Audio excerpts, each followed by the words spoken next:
People keep talking about Atlanta. People keep talking about New York. People keep talking about LA.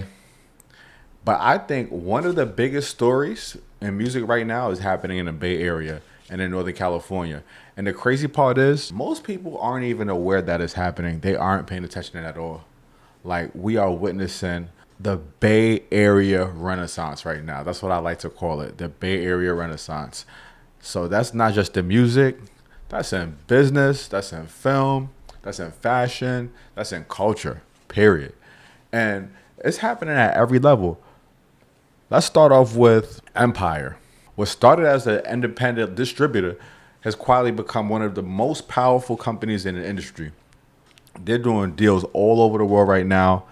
They're breaking artists all over. I even seen them launch a new deal with Jay Huss. Jay Huss he's a UK artist, and he's being distributed by Empire right now. They're working internationally, and they built a lot of that power from Northern California. Then you look at entrepreneurship. You got people like Burner. Burner, he's building the Cookies brand into one of the most recognizable cannabis brands in the world. You got E40 turning himself into a business tycoon. He got Earl Stevens along with countless other ventures. The Bay has always been about ownership. That's nothing new. But now the rest of the world is finally starting to see it.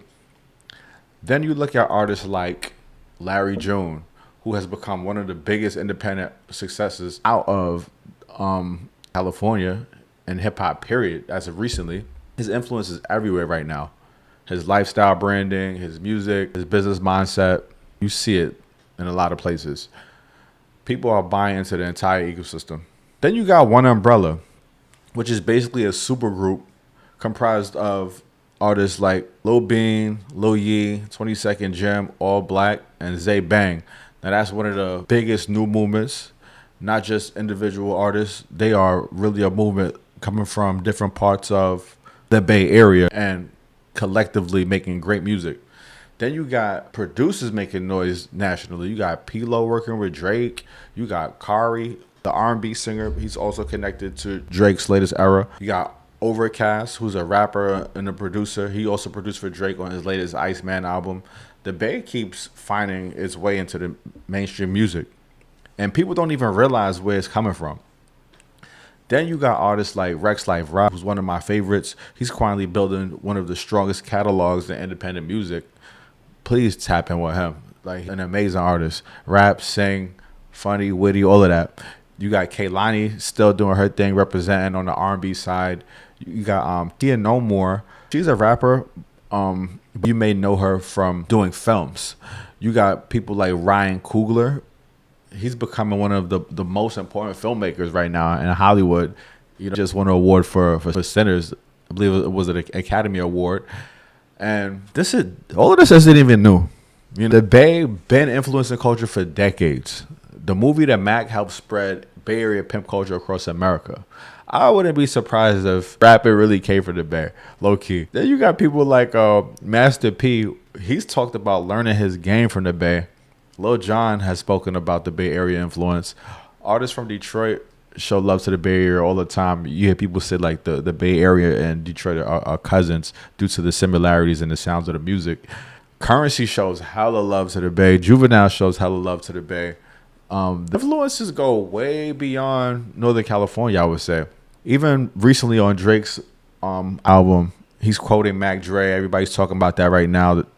Too hard for the radio. The topic is he biting or not? But that should tell you everything. The culture of the Bay Area never fell off. The rest of the world is just now catching up, finally.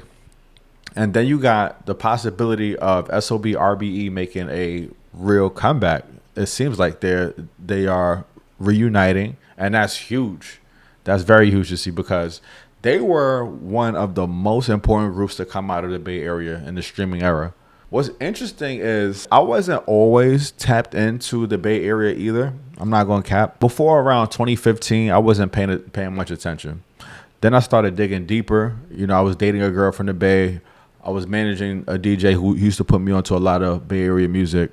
I started to dig deeper and understand the culture. I took a trip out there. You know, I started listening to the music. I wanted to go understand the music, the hustle, the independence, the entrepreneurship. And I realized something. The Bay doesn't wait for validation. Bay builds its own ecosystem. That's why artists from this survive. That's why businesses from this survive. That's why trends start there and spread everywhere else. The Bay Area Renaissance isn't coming. It's already here. The question is, whether the rest of the world is finally ready to pay attention. Let me know what you think in the comments. I'm Lowski the First. This is Play That Back. Like and comment. Peace.